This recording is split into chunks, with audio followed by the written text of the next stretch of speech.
You know, people who live for pleasure, you will spend your life pursuing pleasure.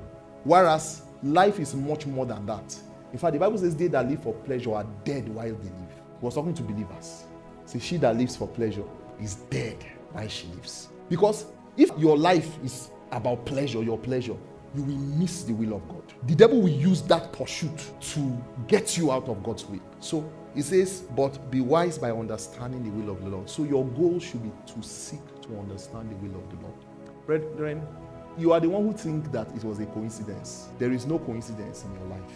You say, it's because I made this decision. Why did you make that decision? Why didn't you go the other way? Then go and ask God. Say, Lord, what are your expectations of me in this season in my life? Sometimes the Lord will tell you that in this time there are some books I want you to read because there are some things I need you to understand.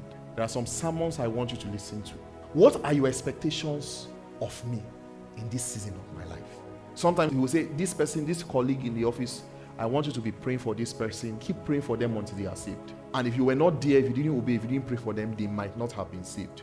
And it wasn't God's fault, it was your fault. But some people do not even know that God has that expectation of them. One of the most important things you can do for the people in your life is to pray for them. In fact, if God puts you in any context, God's expectation of you within that context, one of the major expectations is prayer. So if you are a child, one of the expectations that God has of you for your parents is to pray for them. Because prayer is the way by which we give the angels of God power, license to operate in our world.